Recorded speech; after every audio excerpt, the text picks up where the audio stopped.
Bom dia, é com muito prazer que estamos aqui no segundo seminário de discentes e egressos do Progel e estamos agora na sessão de comunicação dos trabalhos na área da linguística e chegou o momento da apresentação de Melqui Andrade Costa, que desenvolveu o trabalho juntamente com o professor Irã Ferreira de Mello, o trabalho intitulado A Performatividade e o Discurso nos Grafitos Latrinários. Melqui, fique à vontade para fazer a sua exposição. Ok, obrigado, professora. Bom dia a todas e todos. Esse é meu trabalho, né, a performatividade de discurso nos grafitos latrinários, em parceria com o professor Irã, que é meu orientador. Tem o fomento da CAPES, né, ligado ao NUQUI, Núcleo de Estudos Queer e Decoloniais, aqui do nosso PPG, né, e da UFRPE. Então, eu trago essa imagem, né, autêntica de um banheiro, de um dos banheiros que eu colhi, né, que eu fiz coleta dos grafites, né, dos meus exemplares de análise. E então, para esse trabalho, eu trago a problematização, né, de como os discursos contra a sexualidade dissidente se manifestam em grafites escolares, né, como esses corpos são afetados, né, esses corpos com sexualidade de dissidentes, e qual o papel da performatividade nesses textos. Então, nós objetivamos compreender, né, como a performatividade masculina se revela, né, através desses textos e identificar as dinâmicas de poder expressas nos grafites. O tipo de pesquisa, né, qualitativa, e a gente fez as coletas, né, foram feitas visitas a escolas públicas na cidade de Recife e Garanhuns, e foram compostas de duas amostras, uma amostra A, que é referente a Recife, a amostra B referente a Garanhuns, cada uma com essa quantidade, com esse quantitativo de escolas e exemplares, certo? Eu vou passando. Nessa pesquisa eu trabalho com os estudos culturais, com antropologia, estudos de gênero e sexualidade, a sociologia, a análise do discurso e a filosofia. E logo a princípio, nós vamos definir o que trabalhamos, né? Então, a escrita latrínica, que ela vai ser esse ato, né? O ato de escrever nas paredes e portas do banheiro, o grafito latrinário, enquanto produto manuscrito, geralmente curto, objetivo, né? E no meu objeto de estudo, é justamente esses que trabalham com gênero e sexualidade, né? Como é reportado isso através, como a gente percebe essas representações de gênero e sexualidade dentro do banheiro estudantil masculino de escolas públicas de ensino médio. Então, o discurso a gente vai conceber como essa mobilização de sentido dentro da prática social latrinária, né? E eles vão estar presentes nas práticas, né? Então, a gente não vai considerar o banheiro simplesmente um local de excreção, higienização. Ele vai ter seu aparelho, vai ter suas placas que vão compor esse discurso latrinário, né? A tecnologia do banheiro, ela vai ser um grande definidor de gênero, né? Um marcador de gênero, que vai diferenciar o masculino do feminino, principalmente na temática de gênero e sexualidade. Eles são ligados direta ou indiretamente à representação de gênero, justamente por essa demarcação. Então, sobre a cultura do banheiro, nós vamos considerar essa produção latrínica, né, realizada por adolescentes, frequentadores de banheiro estudantil masculino. Os banheiros escolares, eles vão ser, como o Barbosa nos diz sobre banheiros públicos, né, espaços de expressão marginal. E, segundo Alger, ele vai ser um não lugar, porque é esse lugar que a gente frequenta, que nós frequentamos, mas não pertencemos a ele. Nós passamos, é um lugar de transitoriedade, certo? E um espaço heterotópico, porque ele vai ser esse espaço onde a norma é subvertida, né? Onde nós temos a norma do banheiro, nós temos a norma escolar, e geralmente nós consideramos que esse banheiro ele não foi produzido para que existe a produção textual, para que tenha grafito, para que tenha grafite, ele foi feito justamente para aquela função dele. Então, nós encaramos o banheiro como um espaço de subversão. Então, o papel do grafite, né, como manifestação anônima, ele vai ser, o anonimato vai ser uma das características marcantes, né, do grafite. A prática discursiva e histórica que remonta à antiguidade. Então, nós nos voltamos a essa necessidade do homem, logo nos primórdios do seu desenvolvimento cognitivo, da necessidade de tornar gráfico uma mensagem para que ela não seja perdida, certo? E os grafites, segundo Beltrão, eles vão revelar essas reafirmações normativas, né? Então, ele vai ser um reflexo da sociedade, do que ela pensa, principalmente nessas questões políticas, sexuais, afetivas, certo? A identidade é construída por meio de processos de significação de forma não fixa. Então, essa construção identitária que vai para cada esfera discursiva, né? Como nós nos portamos de acordo com a ocasião. Sobre gênero e sexualidade, então, nós vamos considerar que a prática, né, a prática a prática social, ela vai definir também relações de poder, né, e dominação, segundo Bourdieu. A performatividade de gênero, né, como reiterativo, ritualizado, que produz corpos que governam. Então, as relações de poder a partir dessa questão do gênero, baseado em atos repetidos, né, atos de performance que vão subjugar, que vão marginalizar pessoas com corpos dissidentes, mulheres, enfim. E essa sexualidade construída em termos de relações fálicas de poder, né? Segundo Butler, nós vamos ver esses três fatores aí funcionando no ato performativo das masculinidades. E sobre discurso, né, que a pesquisa ela tem a análise do discurso como forma de chegar nos diagnósticos, né? Então, discurso enquanto linguagem de interação, né? A prática social sendo importante nesse contexto. O indivíduo é constituído em sujeito quando interpelado pela ideologia, né? Segundo Peixe. Os sujeitos do discurso são atravessados por formações discursivas e ideológicas que a eles correspondem. Então, nós vamos verificar isso nas masculinidades, né? O que o sujeito masculino, cis, ele reproduz. O interdiscurso, que vai consistir nesse processo de reconfiguração, no qual uma formação discursiva é construída em função de posições ideológicas que esta formação discursiva representa numa conjuntura determinada. Então, o que o sujeito masculino, cis masculino, o que é que ele mobiliza, o que é que foi criado para ele, né? O que ele pensa, o que atravessa ele como sujeito masculino, né? O que ele reproduz, mesmo sem saber se é bom ou não. E como fenômenos analisados aqui dentro da análise, nós verificamos esse processo de lexicalização, né? Que vai ocorrer no interior do espaço discursivo, onde palavras vão adquirir uma carga específica de sentido. Então, muda até a forma sintática, né? Como ele se encaixa dentro dos textos.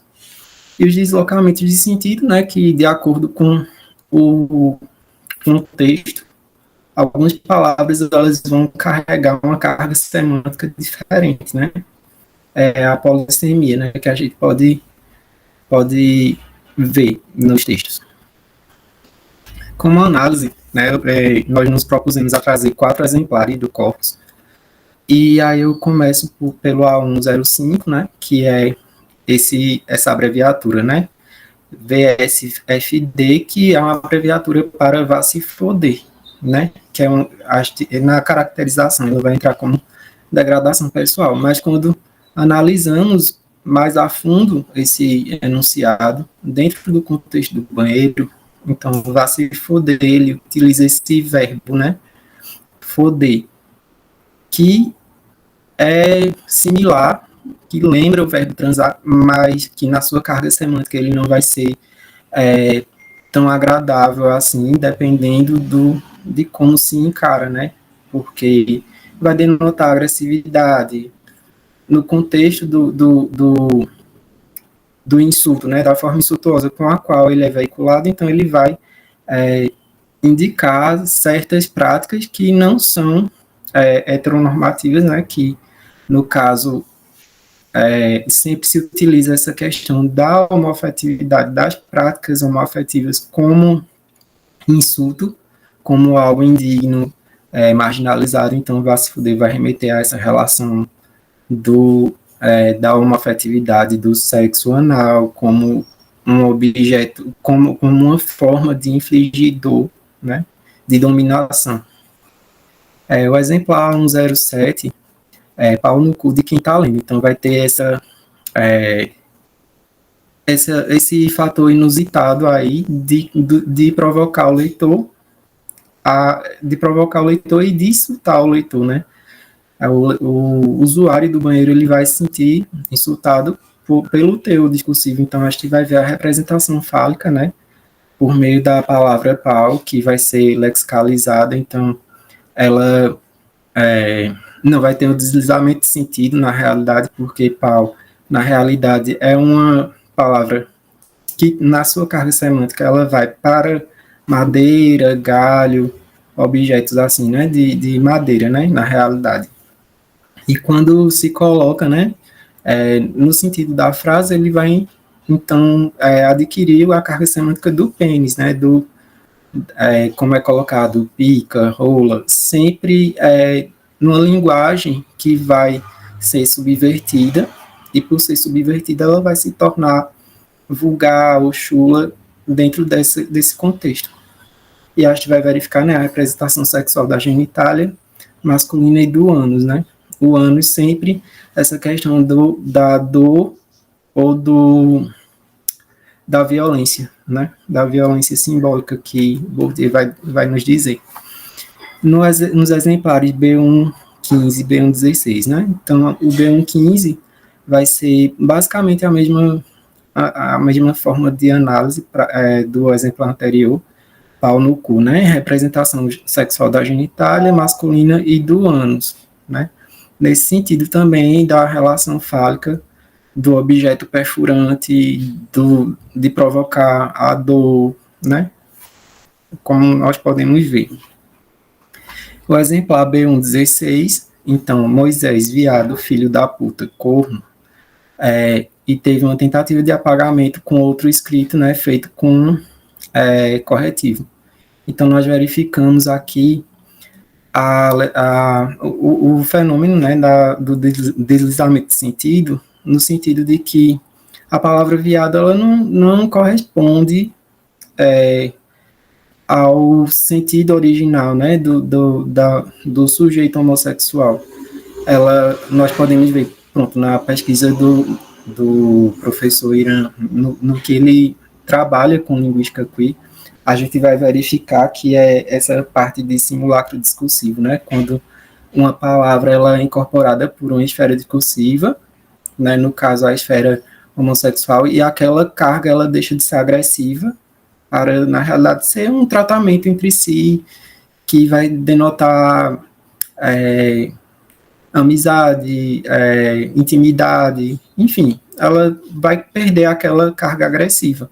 Não é o que nós vemos aqui, né, que é um sujeito cis, heteronormativo, enunciando violências verbais, né, então, Moisés, viado, filho da puta, corno, nós podemos verificar esse deslizamento em viado e corno, que o viado é aquele animal gracioso, delicado, que é associado ao homossexual no intuito de ridicularizar, e corno, que diz respeito ao chifre, que aí já vai mobilizar essa questão da traição, né? Enfim.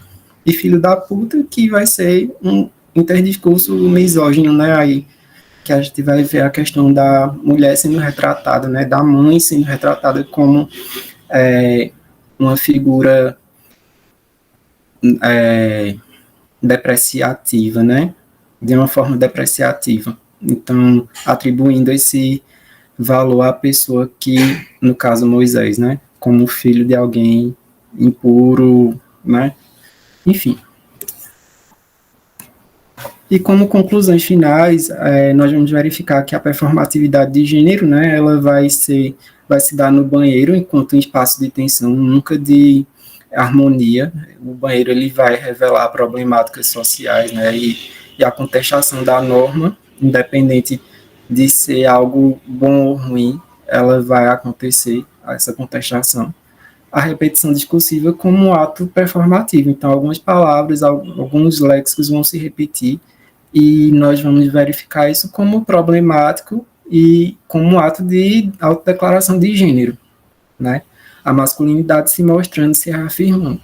Mostra-se como um fator importante na veiculação do interdiscurso heteronormativo, que compõe o discurso latrinário, reforça a hegemonia masculina, mostra-se como uma violência simbólica também, ao passo que ela se torna uma violência simbólica, ela também corrobora com violências físicas, né? Então, o que está no imaginário, o que está no verbal, ele também pode se concretizar como um ato violento, fisicamente falando. E vai endossar a dominação masculina. Então, nós vamos ver que o modus operandi do discurso, desses interdiscursos que verificamos no interdiscurso latrinário, eles proporcionam essa violência, né? Aqui estão as referências, e eu agradeço a todos e todas pela atenção, muito obrigado, e qualquer coisa é só dizer.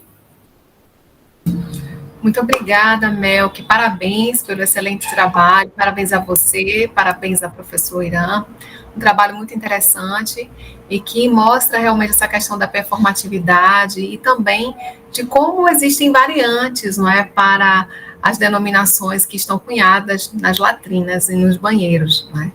É bem interessante os exemplos que você traz. Fique à vontade para complementar, para fazer perguntas para a Melk e professor Irã.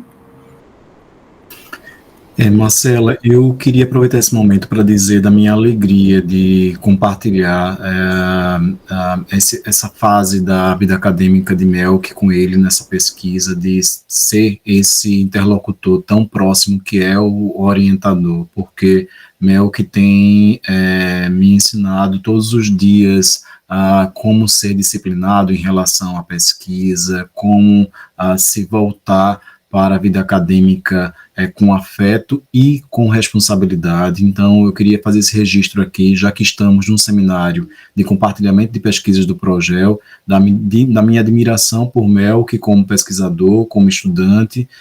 Ele, para vocês terem uma ideia, ele é uma pessoa que, a essa altura do campeonato do mestrado, já tem publicações, diferentes publicações escritas em materiais que foram publicados como capítulo de livro e artigo científico, com participação em diferentes congressos também. Nessa próxima semana, ele vai participar do Congresso Brasileiro da Associação Latino-Americana dos Estudos do Discurso. Ele, de fato, faz valer a atuação como pesquisador bolsista, recebe uma bolsa e faz valer a utilização da bolsa como um pesquisador de universidade pública, produzindo e entregando respostas sobre sua pesquisa. E bem como a pesquisa de Melk como uma maneira de pensarmos discursos tabu, né, discursos que não são debatidos no âmbito da escola. Né, todas essas vozes que aparecem no banheiro, que a escola muitas vezes quer abafar, não quer discutir, quer tratar como temáticas que não são curriculares. Elas não aparecem, talvez, na sala de aula, mas elas aparecem lá no banheiro.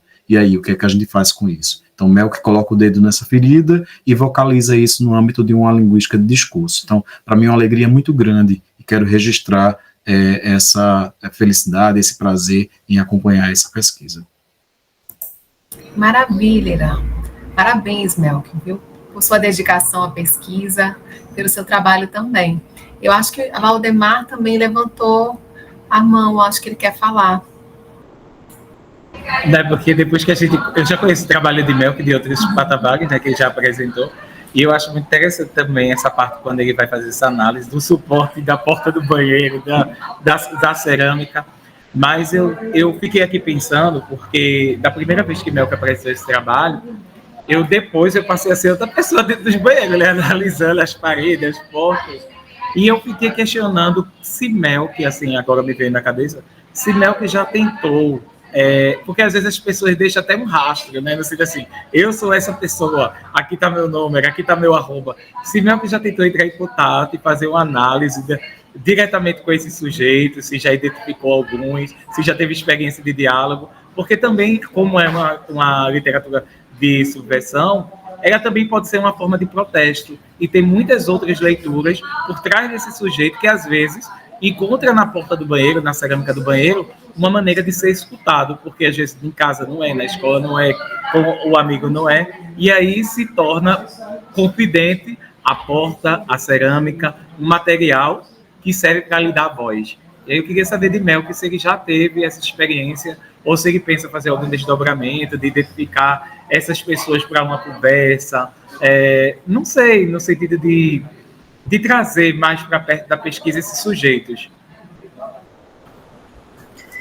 Oi, Val, que bom, obrigado pelas palavras, obrigado, professor Irã, professora Marcela, pelas palavras também. Eu queria, antes de responder, Val, eu queria agradecer muito, professor Irã, porque nós, como sujeitos que praticamos nossas pesquisas, eu acredito, como eu aprendi com o professor Irã, nossas pesquisas conversam com nossa vida, né? Elas são indissociáveis, nós nos identificamos com ela, nós aprendemos com ela também, nós nos entendemos como sujeito no mundo por elas também. Então, eu tenho muito que agradecer ao professor Irã por todo o esforço, por toda a orientação que ele vem me proporcionando, porque sem esse trabalho conjunto eu não conseguiria chegar até aqui, né? E é um trabalho em progresso que está chegando no final.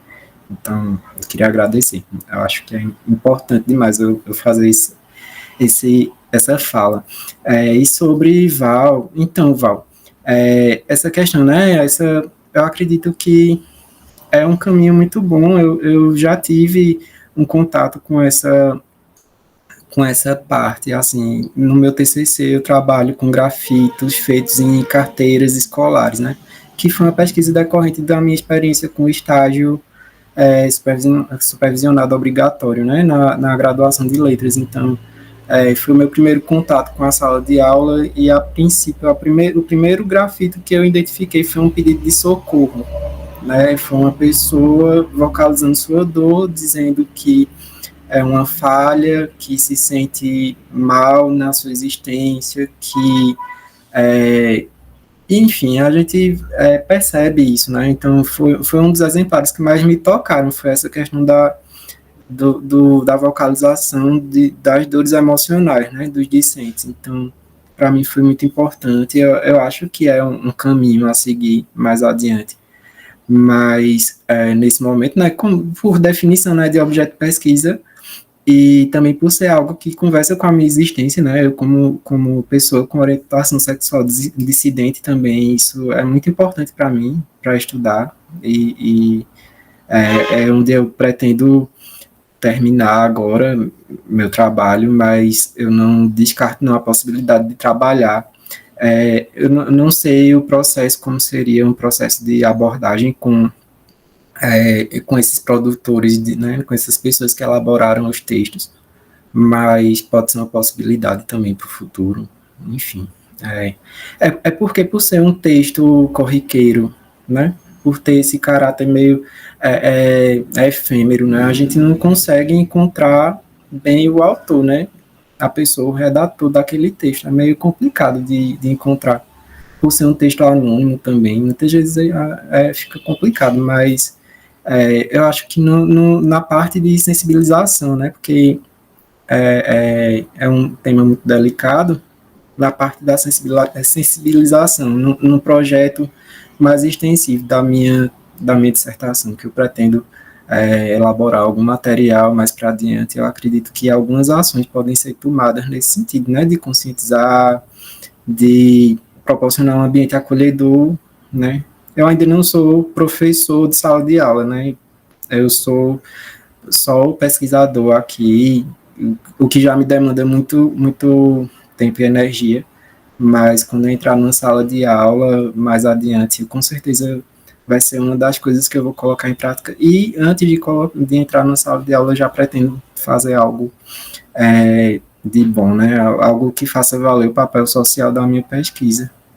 Obrigado. Obrigada. Muito obrigada, Melk. Mais uma vez, parabéns a você, parabéns ao professor Irã,